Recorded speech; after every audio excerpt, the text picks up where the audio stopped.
Hi besties! Ooh! Hold on,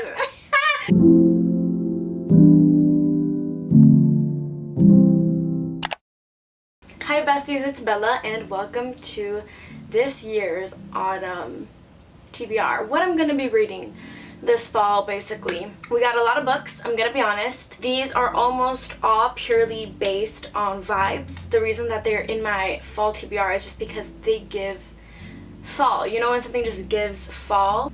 These give fall. I was planning on dividing this video based on genre, so kind of like lit fic or just fiction in general, maybe some thrillers, mysteries, some romances. My personal fave, which are fantasies, but like the dark romance fantasies that just remind me of fall. So that's what we're going for today. Guys, don't I look cute today though? Also, look at the squishies in the back, courtesy of my bestie Zoe. Aren't they so freaking cute? Let's get into this.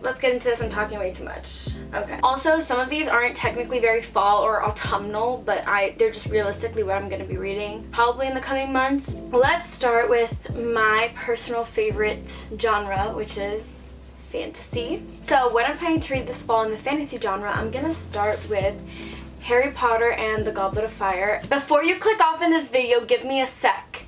Give me a second. I'm currently in a rereading binge of the series. If you are a fan of Harry Potter and you've read the books and you've seen the movies, this is the fall book. In the entire series, this is the fall book. If you tell me I'm wrong, you're wrong, okay? This is the fall book. So I'm gonna be reading her very soon and I'm actually really excited. I just finished the third one, which I think I would also consider a very fall book. Harry Potter just gives August, September, October, some of December in the movies. You know what I mean? Like, I don't know how to explain it. If you know, you know. That's all I gotta say. So the next fantasy I plan to read this fall is called All of Us Villains by Amanda Foody and Christine Lynn Herman. Look at this cover. Yeah! Look at this cover. I'm saying blood before all. So I don't actually really know what this is about because this is one of those books that I just don't want to know too much about going into it because I feel like I'm going to be so pleasantly surprised and have a lot of fun if I don't. But I'll just read this cute little part in the back for you. The blood moon rises, the blood veil falls, the tournament begins. Every generation at the coming of the blood moon, 7 families in the remote city of Ilverneth. Those fantasy names, I don't know if I said that right. Each name a champ. What? 7 families in the remote city of Ilverneth, each name a champion to compete in a secret tournament to the death. So from what I've heard, this is giving kind of dark academia meets fantasy meets, I think, enemies to lovers. Don't quote me on that, I have no idea, I'll find out. Tell me it doesn't give everything. This is like, to me, the ultimate October, autumn fantasy that's just dark and it's gloomy and it's fun and there's death and there's a championship. Blood moon, magic system. I'm gonna eat her up. FYI, I forgot to say this is also part of a duology and the second book's already out and I'm probably gonna read it right after we finish this one. The next fantasy book I plan to read this autumn is Foundry Side by Robert Jackson Bennett. Now this book became popular, I think, like a few years ago, and I was so in love with the idea of it and the magic system when it first came out. I am not a person who can wait, so I just didn't want to read it until the rest of the series came out. I'm pretty sure it's part of a trilogy. Not only does the cover give fall, but let me just let you know what this is about really quickly. So from what I remember, this book follows our main character named Sansia, who is a thief and is trying to steal a magical artifact, I think, that affects the magic system in this world. The way this magic system works is everything is made by a code. So let me just read this little sentence because I feel like it helps me explain. The art of using coded commands to imbue everyday objects with sentience. So basically the magic system is just you control objects if you know the code or you have the code. Does that make sense? I actually don't know. I'm trying to read it. Okay, I'll find out. It just sounds so insane. It sounds like such a fun magic system. I've heard great things about the main character Sansia. She seems to be sassy. She seems to be threatening and just like a bad bitch, and that's the shit I love. The next book I have is actually not that well known, I think, in the fantasy world or in booktube or in most of this, but it's called The Lantern's Ember by Colleen Hook. I remember that the reason I got this was it was on sale in Book Outlet and it just looked really interesting. But basically I think it follows our main character named Ember O'Dare. Ember meets Jack, who is the watchman of the other world and basically protects it from mortals or humans from getting in. And then I'm sure there's just a whole fantastical world that unveils from there. Dude, I don't know what it is. I I haven't been in the mood for enemies to lovers in so long, but I'm just all of this, it's something about fall that gets me back into it, back into the enemies to lovers like fantasy world, and I'm just, oh. I'm also trying to get through my TBR, so a lot of these are books that aren't new, but I just really wanted to get through them because my TBR has been very untouched and very long for a very long time. The next book I have here is actually pretty well known and I think pretty beloved, and it's Caraval by Stephanie Garber. So I'm finally excited to get to this book. This has been on my bookshelf for so freaking long. This book basically contains this pop-up carnival that turns up out of nowhere in different areas. It has all these different kind of people and it's like dark and broody, and it's giving like that fantastical, magical, like dark. I don't know how to explain it. Like this just feels like such an autumn book because of that. Also, I'm gripping it. Do you guys see that? A legendary competition, a mesmerizing romance, an unbreakable bond between two sisters.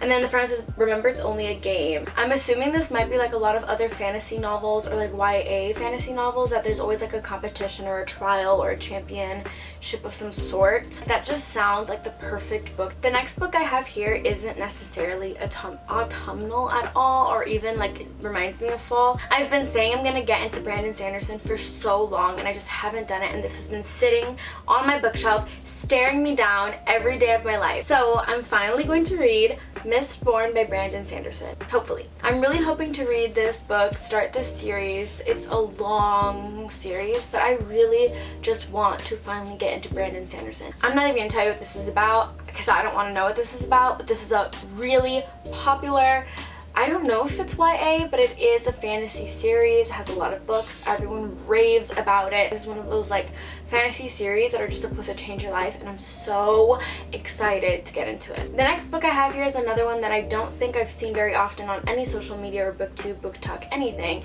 and that is The Bone Houses by Emily Lloyd Jones. Tell me this isn't screaming fall. Tell me this isn't screaming Halloween. But basically, I'm pretty sure this book is about a girl whose family owns a graveyard. The dead in that graveyard come back to life, and her main character has to figure out how to fix the problem before like the world ends. I could be so wrong. I don't know if I'm selling any of these books, but this is just, I don't like to read too much about it before I go into it. Probably doesn't make me a great booktuber, but that's just how I do it. So I'll read another one of the quick lines in the back for you. No warrior could stop the risen dead, but perhaps a grave digger could. Girl, this is giving. It feels like one of those fantasy tales, fairy tales, somehow cozy. It's like that graveyard home, kind of Chilling Adventures of Sabrina type of vibes, if that makes any sense, where she lives in a graveyard and this is just like the huge, probably kind of weird, awkward main character that's into like the occult thing. Sounds like a great time. And the final fantasy book I have here is Scythe, or Scythe, I'm gonna say Scythe, by Neil Shusterman.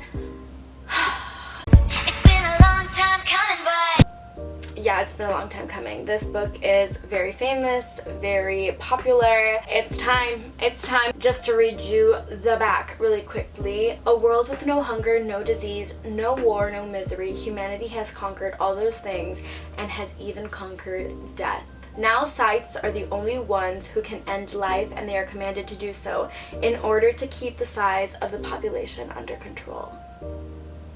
Are you kidding me? This sounds so fucking cool. I have been dying to read this for so long. The main character is a guy, and I usually hate guy main characters unless it's like third person. I don't know if it's third person. I think it's first. This is a trilogy, a finished trilogy, and I have all 3 books.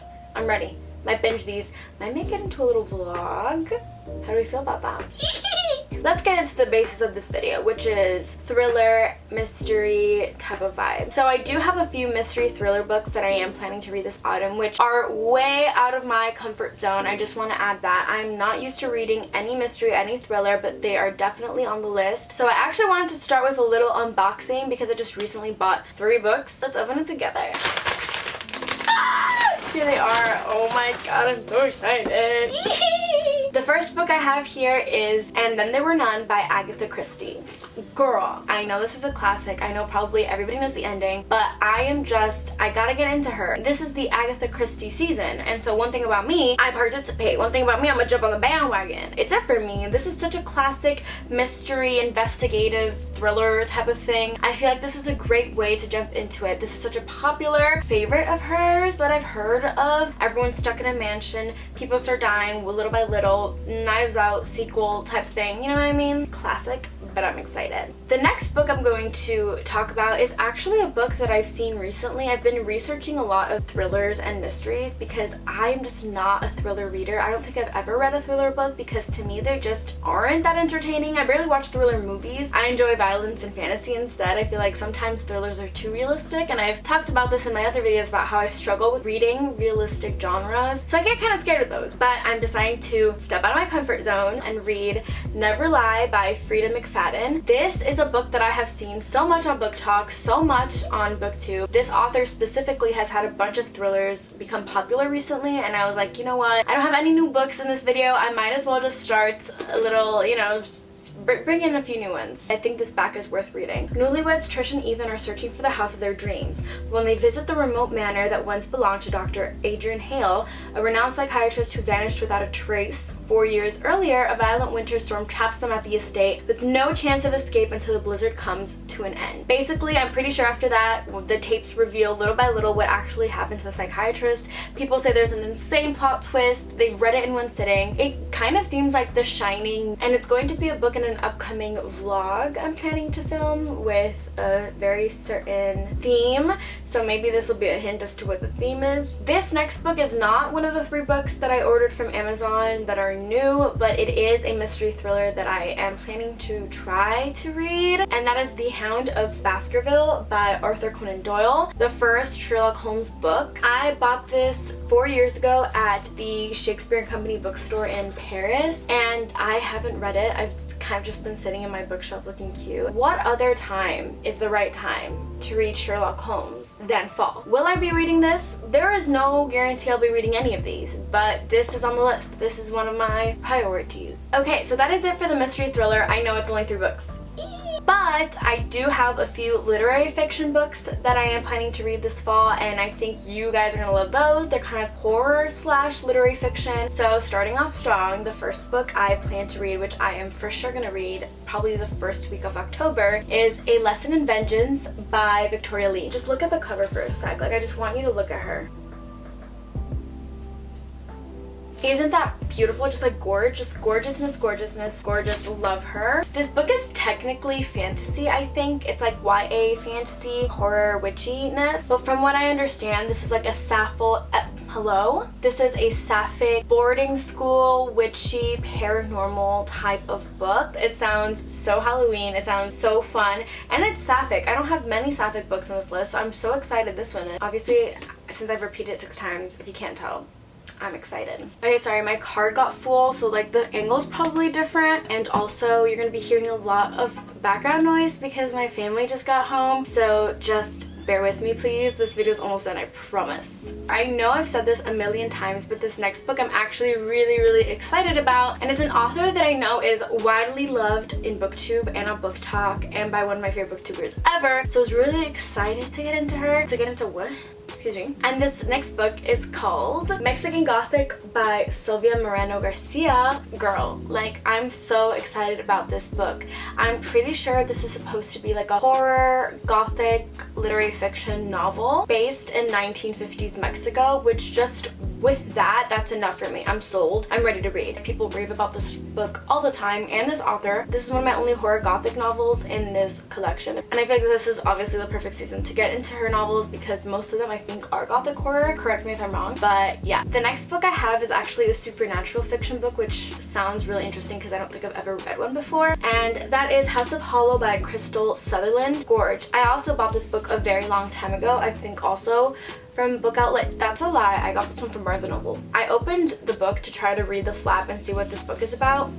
Jump scare. I thought that was an actual bug on it and I literally freaked out. I screamed. This book follows our main character named Iris, who has 2 older sisters, and all 3 of them are questionably strange. Supernatural things happen in their high school. Darkly seductive, this twisty modern day fairy tale by critically acclaimed author Crystal Sutherland is a gripping and terrifying journey. I think my lineup is actually really fire for this season, so we are almost at the finish line. The next book I will be talking about is Small Favors by Erin A. Craig. I bought this book a long time ago and I actually DNF'd it, and the reason I DNF'd it is not because it wasn't good. It was really just because at the time I was reading it I just couldn't handle a book as hefty as this one and as complex. I definitely remember it was a slow start to this book, but it's one of those old town, ghost town horror novels from back in the day. From what I recall, this book basically follows a family that lives on this field in the middle of nowhere in a small town, and they never enter the forest. They're not allowed past because there are monsters